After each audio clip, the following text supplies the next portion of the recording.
आपको लगता होगा कि आप इस सदन में बैठ करके संविधान के निर्माण की चर्चा कर रहे हैं, भिन्न भिन्न धाराओं की चर्चा कर रहे हैं, समाज के भिन्न भिन्न वर्गों के हितों के कल्याण की चर्चा कर रहे हैं।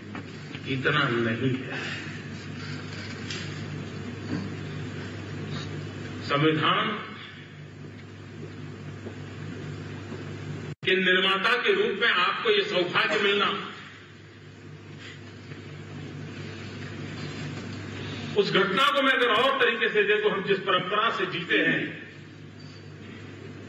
कभी कुछ ऋषि मन ने वेद निर्माण किए, किसी ने उपनिषद निर्माण की, किसी युग में संहिताओं का निर्माण हुआ और जिसके प्रकाश में हजारों साल से हम अपना जीवन निर्वाह और आयोजन करते रहते हैं। उसी कड़ी में आधुनिक जीवन में राष्ट्र का संविधान भी एक नई संहिता के रूप में जन्म लेता है।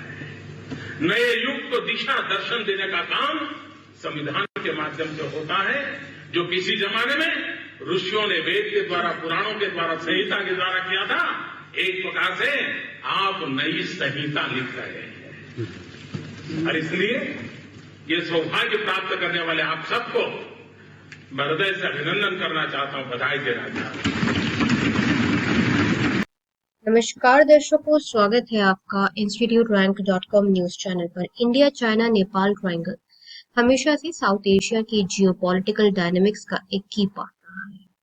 आज नेपाल की यंग जनरेशन यानी कि जिसे जेनजी सोशल मीडिया के थ्रू एक्टिवली इस ट्रायंगल को क्लोजली फॉलो कर रही है।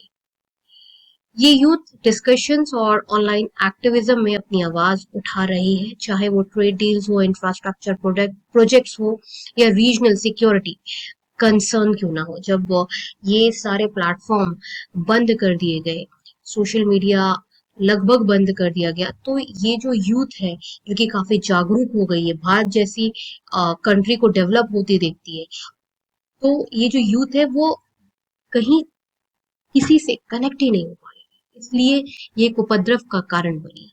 मोदी जी की भारत में जो पॉलिसीज हैं, जो इंडिया के बॉर्डर इनिशिएटिव्स हैं, नेपाल के डिजिटल डिबेट्स को भी इन्फ्लुएंस करते हैं और बहुत लोग नेपाल में मोदी जी से काफी ज्यादा नॉलेज गेन करते हैं और मोदी जी के नेतृत्व में किस तरह भारत ग्रो कर रहा है वो भी ऑब्जर्व करते हैं। लेकिन जब सोशल मीडिया ही बंद हो जाए तो आप अपने पसंदीदा लोगों को भी नहीं देख पाते हो। यूथ मोदी जी के स्ट्रेटेजिक विजन को क्लोजली ऑब्जर्व करता है और सोशल मीडिया पर अपनी राय शेयर करते हैं। बाहर की जो एक्टिविटीज होती हैं, चाहे ट्रम्प से रिलेटेड एक्टिविटीज हो, वहां पर भी राय शेयर करते हैं, वही रुक गया। चाइना के ग्रोइंग इन्वेस्टमेंट्स और बेल्ट एंड रोड प्रोजेक्ट्स को लेकर नेपाल की जेनजी का पर्सपेक्टिव इंडिया के लिए एक वेकअप कॉल है।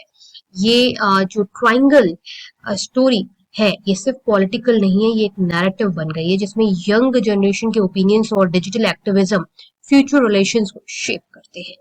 अगर इंडिया यूथ के ट्रेंड्स और सोशल मीडिया डिस्कशंस को समझे तो रीजनल कोलैबोरेशंस, ट्रेड और कल्चरल एक्सचेंजेस में सस्टेनेबल और इन्फॉर्म्ड डिसीजन के लिए ये काफी जरूरी हो सकता है। नेपाल की जेनजी और मोदी जी की भारत में जो स्ट्रेटेजी मूव का जो कॉम्बिनेशन है वो इंडिया की डिप्लोमेसी और लॉन्ग टर्म प्लानिंग के लिए एक यूनिक अपॉर्चुनिटी क्रिएट कर सकता है। इस वीडियो के डिस्क्रिप्शन बॉक्स में और कमेंट सेक्शन में इंपॉर्टेंट रिसर्च रिपोर्ट है, उसे भी जरूर देखिए।